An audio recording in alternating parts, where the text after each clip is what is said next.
Hello, everyone, and welcome once again to Sean's Horror Corner. As always, thank you so much for watching. I appreciate you tuning in. Today, we're going to be talking about Scream 7, the new one. I just got to see it yesterday at the theaters. I'm going to say right off the bat, I was so disappointed that the theater I went to had none of the merch, no popcorn buckets, no cups, no anything. But, maybe because I saw it 2 days after it came out, I just missed everything. But I feel like that happens a lot here in Oklahoma. We don't always get the merch that I see other people posting on TikTok and Instagram and shit. And I wish we got it because some of that stuff is really cool. I would like to have had it. Probably expensive, so maybe a good thing it wasn't there. But still, yeah, Scream 7. And I'm going to continue to say right off the bat, one thing I've said about this franchise, if you've watched any of my other episodes or you've watched things that I've guest on, I still don't think there is a bad movie in this franchise. So a little bit of a spoiler right there. My dog's going to chime in because I hit record. She's been laying here quiet all morning, but as soon as I start recording, she wants to bark at the neighborhood. So I apologize for that. Let's go ahead and get into Scream 7. So tagline for the film, burn it all down. Brief synopsis for the movie. When a new ghost-faced killer emerges in the quiet town where Sidney Prescott has built her new life, her darkest fears are realized as her daughter becomes the next target. Determined to protect her family, Sidney must face the horrors of her past to put an end to the bloodshed once and for all. The film was released September. Wow, I am struggling. I almost feel like I should stop this and start over, but I'm not going to. Film was released February 27th of 2026, directed by Kevin Williamson, screenplay by Kevin Williamson and Guy Busick, story by James Vanderbilt and Guy Busick, produced by William Sherrick, James Vanderbilt, and Paul Neenstein, cinematography by Ramsey Nichol, music by Marco Beltrami, distributed by Paramount Pictures, 114-minute runtime, $45 million budget, and so far done very well for the opening weekend, right about $60 million. I believe I saw that this is the best box office numbers for a Scream film so far as its opening weekend. So good news there.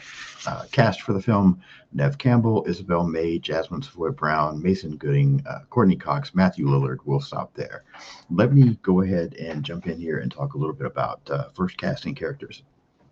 I absolutely love that Neve Campbell is back. I know there was a lot going on this film about people boycotting it because of what happened to Melissa Barea. I understand it's very unfortunate, but there's still a lot of people involved in this movie that I feel like need to be supported. And I'm super excited. I'm a huge Neve Campbell fan. I've said before, Sidney Prescott is my all-time favorite final girl, and so excited that she's back for this. And I think she's great. She's great as Sidney. We're getting a newer version of Sidney now. I mean, she's older. She's gone through a lot. Things have changed. She has a family, but I still think Neve Campbell is great.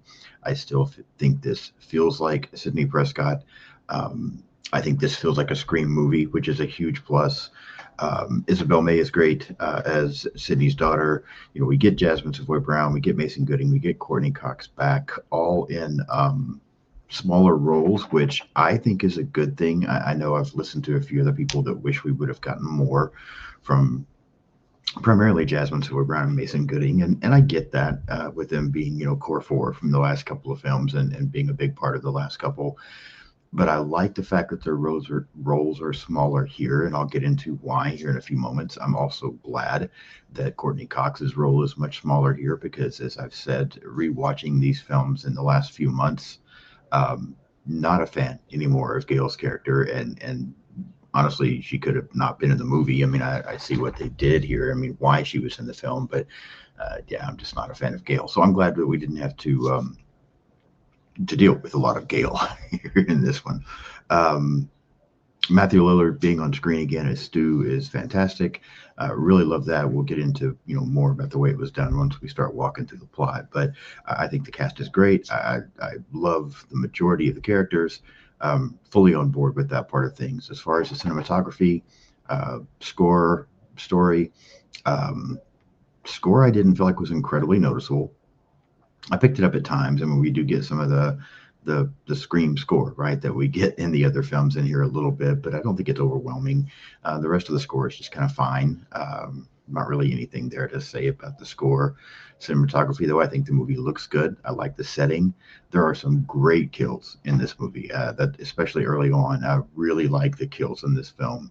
Ghostface is brutal once again. But some of the most brutal kills I feel like we've got in the entire franchise are in this movie. I just really like the kills in this film. Special effects are pretty good for the most part. There's a couple maybe were not so great, but overall, I think the special effects were good. And again, I think we get some good shots here. So fully on board so far. And as far as the story, I really like it. I feel like, not to get too far ahead of myself and spoil anything, I feel like Scream 7 suffers from the same thing I said Scream 6 suffered from, and we'll get into that as we go through the plot. But my biggest issue with this film is also my biggest issue with Scream 6. And so we're going to get into that here in just a few moments. But other than that, I really like the story. So let's go ahead. I normally here try to give some production notes or maybe some fun behind the scenes facts. Really, honestly, not a lot out there for this other than just a lot of the trouble this film had getting off the ground and even getting made in the first place. There was talk of the film. It was supposed to initially have, the core four group back and keep going off what we had seen in 5 and 6. But in August of 2023, Matt Bettinelli-Olpin and Tyler Gillette left the project due to scheduling conflicts that they had with their film Abigail. Christopher Landon at that point was hired to direct, and so he began working on things. But then in November of 2023 is when we had the big controversy that involved Melissa Barea. She was fired from the film for some comments that she had made about the Gaza war. And then the following day, it was announced that Jenna Ortega would not be returning as well. Due to Melissa Barea being gone, due to Jenna Ortega not returning, Christopher Landon left the project as well. He just didn't feel like that, that's not what he had signed on for. And so he was gone also. And there was really a lot of talk for a little while about would this movie ever even get made with everything that had happened, with all the problems that they were encountering. Would this ever happen? But in March of 2024, it was announced that Kevin Williamson would return, that Neve Campbell would return, and we knew we were going to get Scream 7. And at that point, yes, I love Melissa Barea, love Jenna Ortega, thought they were great in 5 and 6. Don't like, all I'll really say about it is I hate the fact that Melissa Barea was let go. I feel like, people ought to be able to be entitled to their own opinions, whether I disagree or agree or whatever. People should be entitled to express their opinions. I think it was ridiculous that she was let go. I hate that Jenna Ortega wasn't back as well. However, all of that being said, the way they went with this film and what they did, I think it worked. And I was absolutely thrilled that Neve Campbell returned. So I'm okay with the final project that we got from this. Don't necessarily like the route we went to get there, but I still like what we got. So I'm not saying it's okay what happened. I'm just saying that that's disappointing. It's unfortunate, but I do like what we got still as far as this project. Not really sure how else to say it. I hope I'm being clear there. So let's go ahead and get into the film and start to walk through this a little bit and give you my thoughts on Scream 7. So opening of the film, we get characters Scott and Madison who are visiting the Mocker house. They get to go in, and it's kind of set up like a bed and breakfast type thing. I feel like there's a better word and I'm just not thinking of it, but they're seeing like a crime tape spread out on the floor, and especially Scott is amazed by this is where this happened, and he's talking about here's the closet that Sydney came out of when she killed Billy, and there's also a lot of stab memorabilia around and just other things here and there. I like this opening. I think this is fun. I like seeing the Mocker house like this again. I think this was pretty cool. Just the way they did something here. It's a fun opening. There's a scene there where Madison is kind of standing and you kind of see Ghostface coming out of the shadow in the back. That's very reminiscent to Halloween of 1978 when Michael Myers comes up behind Laurie Strode. I thought that was cool. I feel like this movie has a lot of references to some other horror films as well as throwbacks to the other Scream movies, and I really enjoyed it. I liked a lot of what we were getting here. When we can get there, there's even like a fake Ghostface call that they get while they're in the house. I feel like it's a fun opening scene, but then the kills, once Ghostface really does arrive and kills Scott and Madison. Scott's kill is great. Like Ghostface stabs him in the side of the head, and you kind of like see the knife in his eyeball and his eyeball getting real big. I think that looks amazing. That's a great kill. Fantastic way to start this. Madison's kill is also good, where she's knocked kind of Ghostface down the stairs and he's laying there on the ground, but then she's also hanging from the chandelier, and when she falls on the knife and is bleeding out. I think that looks good. And then Ghostface setting the house on fire and walking out of it. We get the shot of like Ghostface in front of the Mocker house with the Mocker house on fire that I thought was a really cool shot. So I absolutely love this opening. I feel like this is the best opening that we've gotten since. It's not as good as the original. The original is still the best opening. And I was a big fan of 2. I really liked 3. But maybe since those, I might think this is the best opening that we've got. I do like the opening for 5 as well. Top four openings for a Scream film, in my opinion, with this one. I really like this opening scene, and I really thought it got things on track. I was excited to see this movie anyway, because I'm such a big fan of this franchise. Even though I was hearing some negative things here and there, I was still really excited for it. Although my expectations were a little bit lower, I still was excited to see it. And this opening pulled me in immediately. I absolutely loved the opening to this film. From there, we get to meet Sydney. We find out her name is no longer Sydney Prescott. It's Sydney Evans now. We meet her husband, who is the police chief there in this town that they live in. His name is Mark. We meet Tatum. We find out that the other kids, me and Brendan from Our Life in Horror had questioned after seeing previews for this, where were the other kids? They are gone with Mark's mom. So we get that explained. So we just kind of get this introduction to Sydney's new life. We meet her neighbor Jessica and her weird son. Kind of an introduction to Sydney's life here. But then Sydney gets a call. She owns this coffee shop. She's work at this coffee shop. She gets a call from Ghostface. After she kind of called, we get some good banter there and her calling Ghostface out. But then it becomes a video call, and we see Stu with the his face all scarred up. I had heard a lot of opinions about Stu being back for this movie. I'd heard so many people that have been wanting Stu back since, like the first or second one. There is also a mention at one point there where they mentioned that, a guy that resembled Stu was seen at a frat house party, referencing the second film. I liked that as well because, most of us know Matthew Lillard was in Scream 2, just kind of a background role there at the party. So I thought that was kind of cool.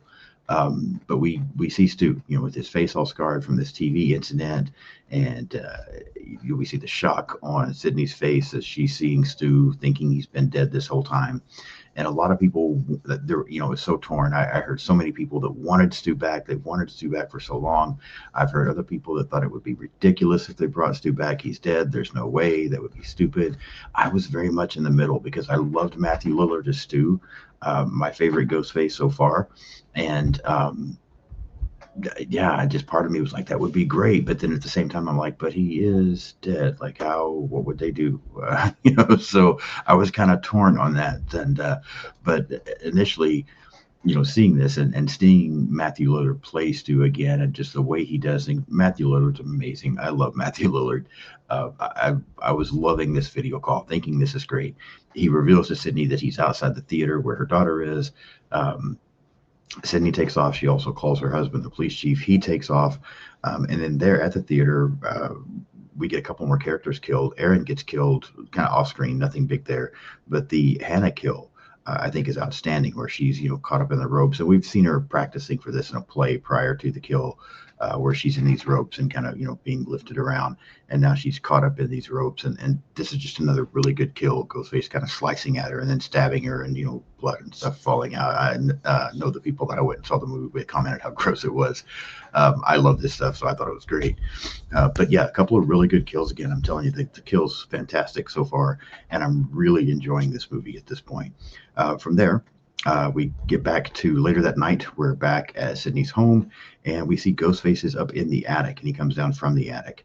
And then as the lights start to go off, Mark and Sydney realize that something's wrong.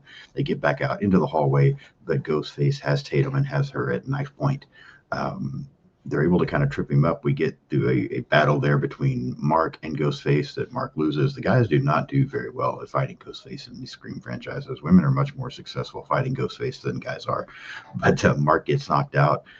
Another kind of cool thing, it felt like a reference in a way, the new Halloween franchise, we get Jamie Lee Curtis's Lori having this compound and all these things set up and kind of a safe room and just these weapons and all these things. I feel like we kind of got that here too, maybe as a nod to the Halloween films, because now Sydney has this safe room that her and Tatum escape to, and then they know that they need to be able to get to Mark, so they kind of start going through the walls, and we get, even though I feel like you, for the most part, nothing's going to happen this early in the film to Sydney or Tatum, it's still fairly tense with Ghostface stabbing through the walls, trying to get to them as they're trying to get, away. Getting outside, Mark and Ghostface get into it again, but then a van pulls up, ends up running over and killing Ghostface, and we see that we have Gale, Mindy, and Chad in this van, that they're the ones that ran over and killed Ghostface. And then as they pull the mask off to reveal who Ghostface was, it's this very odd guy that Sydney had seen in the coffee shop earlier. My initial reaction to this scene, I was really enjoying everything that was happening so far. I was shocked that Ghostface got ran over and killed. I wasn't expecting that. When Gale gets out of the van and walks around, I'm like, fuck, of course it's Gale. Fucking Gale. Like, I'm just over Gale. I don't like this character. So I was kind of bummed out. But then, again, we see Mindy and Chad, and I'm like, okay, they're with Gale now. This is what it is. First part of the film that kind of bugged me was this. But we find out that this guy, who had been at one point that was being Ghostface and trying to kill them, had been in a mental institution, and there's still the phone calls and things from Stu out there. And so finally, Gale and Sydney decide to go to this institution to try to investigate a little bit and find out what's going on. They talk to this orderly named Marco, who he reveals that they show him a picture of Stu. And he reveals that, yes, that gentleman was in the mental institution for some time, that they just referenced him as John Doe because the guy had a lot of damage and didn't know who he was, and was kind of a drifter that had just came in, but then was dismissed from the institution about a year ago. So they're really setting this up for us that, yes, Stu is still alive, and he's the one behind all of this, and that, he was next door to this guy, so that he had persuaded this guy to go after Sydney and them, and that Stu is still out too and doing his thing. Not bad. I mean, it was fine. This little plot twist, I guess you could say, that we took here. Still, trying to sell us on Stu being this killer, and that, he had been in a mental institution and that kind of thing. I mean, these are all rumors that we had heard for a while. I wasn't bad with it. I was thinking it had been done fairly well and was intriguing enough that I was still on board. And was enjoying this. And to be honest, at this point, I had kind of, because I loved what we were getting from Matthew Lillard on these calls, I had kind of forgotten. I was having fun with this. I was enjoying this at this point last night. Sydney and Gale want to try to get, pull Matthew Lillard or Stu out again more in the open. And so Sydney finally agrees to give Gale the interview that she's been wanting since 1996, back when the first film was done. And so they sit down to do this interview. At the same time, Tatum, her boyfriend Ben, her friends Lucas and Chloe, as well as Chad and Mindy, have all got together in this tavern. We get a little bit of our typical Mindy speech about, movie franchises and things. When we also see Mark is attacked by a Ghostface back at his home, and we kind of get the impression maybe that Mark has been killed here at one point. I mean, I was buying it at this point. I was like, wow, okay, I didn't expect them to kill Sydney's husband, but they did. Back in the interview, though, we get more. I mean, Gale is just relentless. She goes after Sydney in the interview, basically by Sydney's kids and her family. And even though Sydney mentions a couple of times that she doesn't want to talk about her kids, Gale just keeps going. And again, just more why I don't like Gale. Gale's character just frustrates me so bad. But once they kind of complete the interview, Sydney does get another phone call. We get another call. Again, it's Stu on this voice call or video call, FaceTime, whatever you want to call it.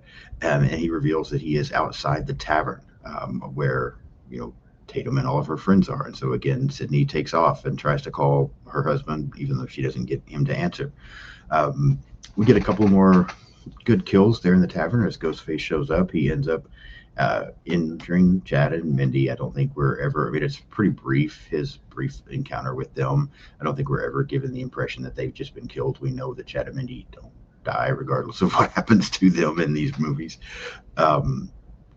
But we do get, him attacking and killing Lucas and Chloe. I think Chloe's kill is pretty good. You almost get the impression that she too might be one of these characters that just doesn't die before she finally does. And again, I thought it was a good kill. I like the battle that goes on here in the tavern.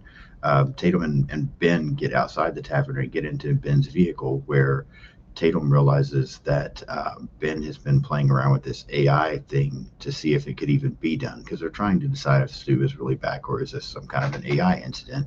And she sees where Ben has been playing around with this AI thing and has Stu on his computer. She thinks Ben is responsible, so she ends up running away from him. Ghostface, attacking Tatum. Ben shows up to save her, but then Ghostface kills Ben, and Tatum ends up then taking off to the coffee shop that Sydney owns. Again, fun scene here. I like what's going on. I don't like Gail in the interview. We just get more frustration with her, but it does, they do somewhat get what they want. They pull Stu out here a little bit. Tavern scene is good. I enjoy it. I like the kills there as well. Just kind of overlooking the Mindy and Chad thing. Yeah, I still am on board and having a lot of fun with this movie.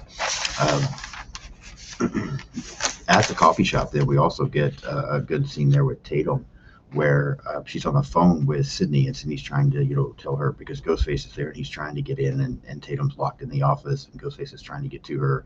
Sydney tells Tatum where the gun is. She's able to get it and shoot Ghostface through the wall. And then as she comes back out of the room, Sydney continues to tell her, shoot her in the head, or shoot him in the head. And even though Tatum isn't doing it yet, Sydney's telling her that's what you've got to do. And then we see another Ghostface come from outside the shop. The Ghostface that she shot is still alive, and so they kind of trap Tatum, and then the screen cuts to black. And so then we pick up with Stu calling Sydney again. We find out that these two Ghostface have captured Tatum, and they have her back at Sydney's house. Sydney takes off there to try to get to Tatum to save her. And we get, one more kind of AI moment with Stu, where, as Sydney has come in the house and looking for Tatum on this TV screen, we again see Stu talking about it, going back to where it all started, where, someone is captured and tied to a chair outside the house. But then we also get the reveal that this has been AI this whole time. We see kind of the screen doing odd things, and we get to see Stu again as AI. We get to see Nancy Loomis, which I did not expect. I didn't know she had returned for this, an AI version of her. We get an AI version of Roman from, Scream 3. We even get an AI Dewey in there a little bit, all messing with Sydney's head. And then she sees Tatum tied to a chair outside, similar to the way Steve was in the original Scream. Ghostface then is revealed to be Marco, this orderly at the institution. He's, got Tatum in a rough situation there, so Sydney can't really approach. And then we see another Ghostface there as well. Marco drags in Mark's body. We find out Mark is not dead, which, okay. But, and then the second Ghostface is revealed to be Jessica, the neighbor of Sydney's that we met earlier in the film. And she reveals that her ex-husband was abusive, that she read Sydney's book, Out of Darkness, that inspired her to kill her abusive husband. But then when Sydney didn't show up in New York, Jessica was very disappointed, very frustrated. Jessica spent some time in this mental institution where she met Marco. She had been obsessed with Sydney, but was so upset about Sydney not being in New York that she decided to come after Sydney and her family. And here is my biggest issue with this movie. This movie has the same issue, as I said, that Scream 6 had, and that this killer reveal is dumb. If you've heard me talk about Scream 6 on the episode that I did on that with Brendan from Our Life in Horror, I was really enjoying Scream 6 until the killer reveal. I did not like the killers. I did not care about the killers. I didn't like the motive. I just didn't like the ending of Scream 6 at all. And here, as we get this killer reveal, I found myself feeling almost identical. I was like, you've got to be kidding me. Like, these last couple of movies, we cannot do it right with these killers. I don't care about this Jessica lady. I've barely seen her. This motive is absolutely stupid. She's obsessed with Sydney, but she's mad that Sydney was not in New York, and so now she's coming after Sydney's family. I just think this is so dumb. I don't like these two killers. I don't like Jessica. I don't like Marco.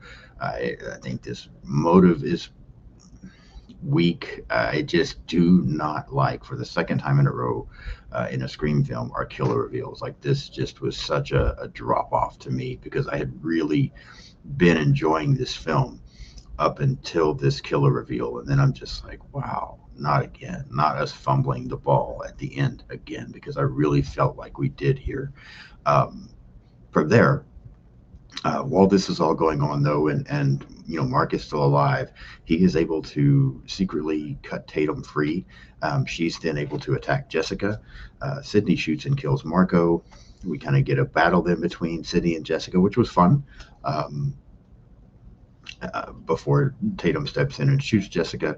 And then as Jessica tries to make one more comeback and attack them again, Sydney and Tatum both just go off on her, shooting her in the face multiple times. I mean, they basically shoot her face off.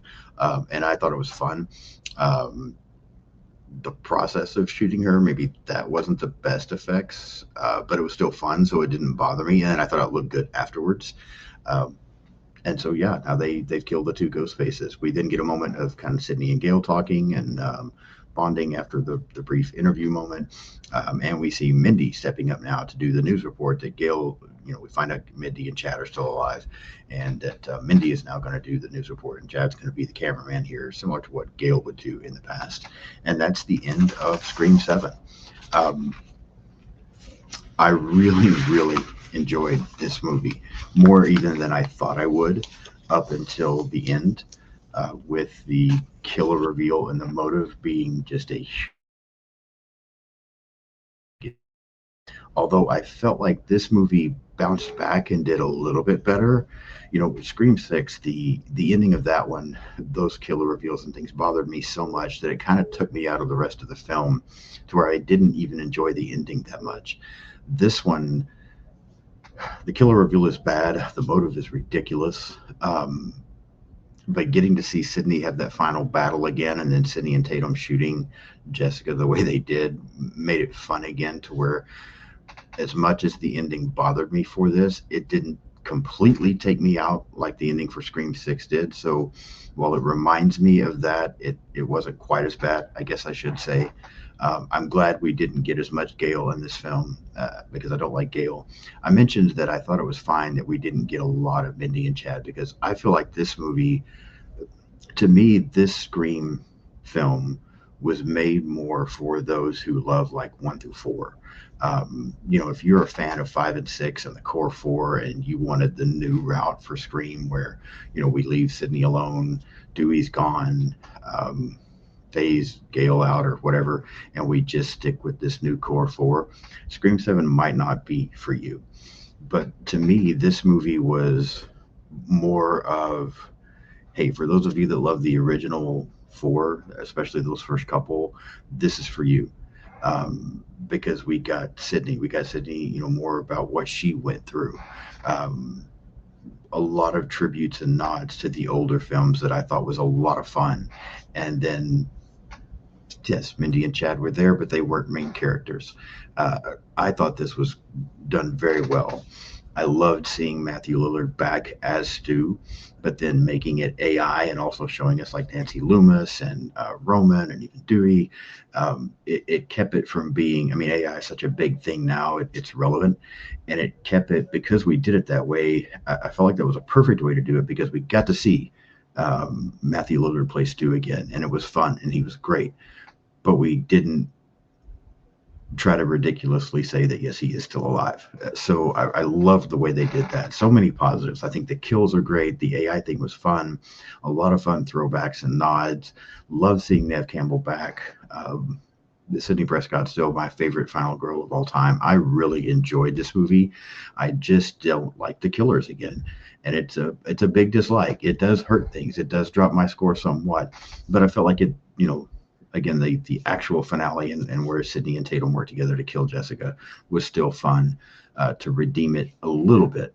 And so for me, Scream 7, on my scale of 1 to 10, I've been wrestling with this. I laid in bed and thought about this for a while last night, because I really like this movie.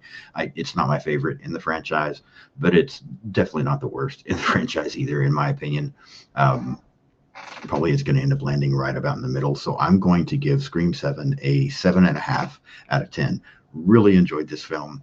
Could have been an 8 had the killer reveal and motives been better. Maybe could have even been higher than 8. I almost gave it an 8 anyway, so maybe could have been more like an 8.5 or so if the motives and the killers would have been better. But I really enjoyed this movie. I'm going to say 7.5 out of 10.